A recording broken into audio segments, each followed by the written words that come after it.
The Dexter Killer, how Mark Twitchell turned fantasy into murder. He was a husband, a father, and an aspiring filmmaker with a passion for storytelling.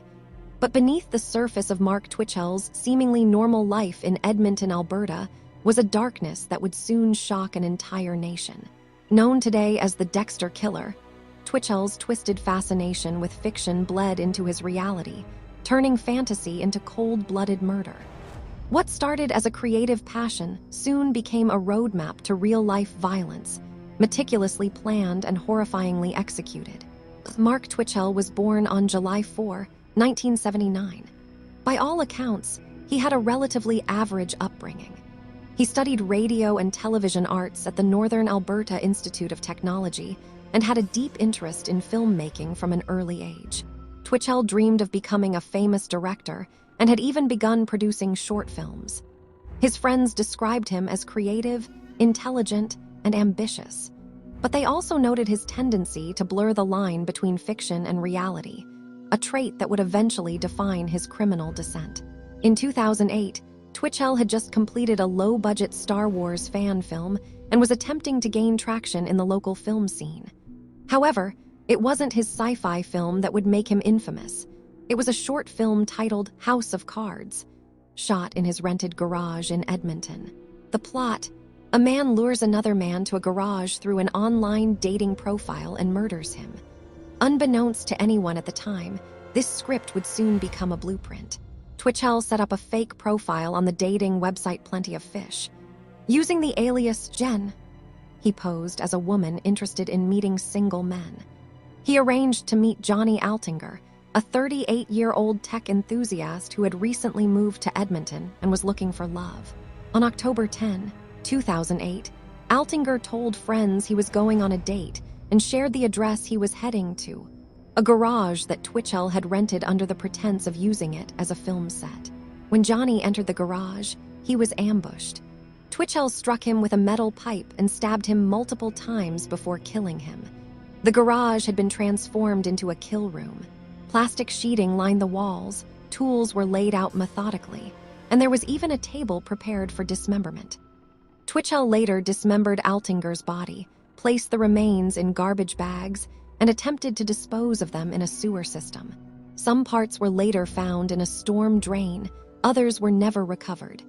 But Twitchell didn't stop at murder. He attempted to cover his tracks by impersonating Altinger. Using Johnny's email, Twitchell sent messages to his friends claiming he had met a woman, was going on a spontaneous vacation to Costa Rica, and had sold all of his belongings. However, Altinger's coworkers grew suspicious when he didn't show up for work, and his friends were unconvinced by the abrupt and poorly written emails. Concerned, Altinger's friends went to the police, who began investigating. The email trail led them to the garage Twitchell had rented. Though the initial search didn't yield much, investigators soon found evidence that tied Twitchell to the crime. They uncovered a deleted document on Twitchell's laptop, one he tried to erase but couldn't fully remove. It was titled SKConfessions, which stood for Serial Killer Confessions. This document was chilling. It detailed the murder in first person, describing how the killer had planned the crime, executed it, and covered it up. While it didn't mention Altinger by name, the parallels between the document and the real-life events were unmistakable. In the document, the killer referred to himself as someone who had always wanted to know what it felt like to take a life. It described the feeling of control, the process of luring the victim, and the methodical disposal of the body. The file ended with a chilling note. The killer wanted to strike again. And disturbingly, it wasn't just talk. Twitchell had attempted to lure another man to the garage using the same fake dating profile just a week earlier. This man, Gilles Tetrault, arrived at the location but managed to fight off his attacker and escape. Tetrault reported the incident to police, describing the assailant and the events. Initially, his story wasn't connected to Altinger's disappearance, but once Twitchell was arrested, it became a crucial piece of the puzzle.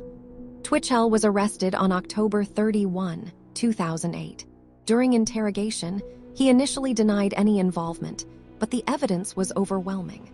Forensic teams found blood in the garage that matched Altinger's DNA. The SKConfessions document laid out a near-exact account of the crime. And most damning of all, Twitchell had kept souvenirs. Altinger's laptop, his ID, and other personal effects were found in Twitchell's possession. During his trial in 2011, prosecutors painted a picture of a man obsessed with the character Dexter Morgan from the Showtime series Dexter, a fictional vigilante serial killer. Twitchell had created a Facebook page under the name Dexter Morgan and had posted quotes and references to the show. His defense team argued that the SKConfessions document was a fictional piece of writing, a form of role-playing and storytelling rather than a literal confession. But the jury wasn't convinced. The depth of planning, the real-life victim, and the attempt on another man's life all pointed to premeditated murder. On April 12, 2011, Mark Twitchell was found guilty of first-degree murder and sentenced to life in prison without the possibility of parole for 25 years. The judge called the crime planned and deliberate, stating that Twitchell had committed a horrendous act under a mask of normalcy. Twitchell is currently incarcerated at a maximum security prison in Alberta. Despite the gravity of his crimes, he has occasionally communicated with journalists and others from prison, maintaining that he never intended to become a serial killer. Yet his writings, his actions, and his attempts to replicate the fictional world of Dexter tell a different story. The case sparked widespread media coverage and public fascination. How could someone be so deeply influenced by a television character? What blurred the line between fiction and reality so completely that it led to murder? The case of Mark Twitchell serves as a dark reminder that fantasy, when fed by obsession and allowed to fester unchecked, can turn deadly. Johnny Altinger was an innocent man, a kind, curious individual looking for companionship. His life was stolen in a brutal, senseless act born of another man's delusion. While justice has been served, the scars remain. The garage has since been dismantled. The film set is gone, but the story of the Dexter killer lingers, an eerie tale of fiction turned fatal and a chilling chapter in the annals of true crime.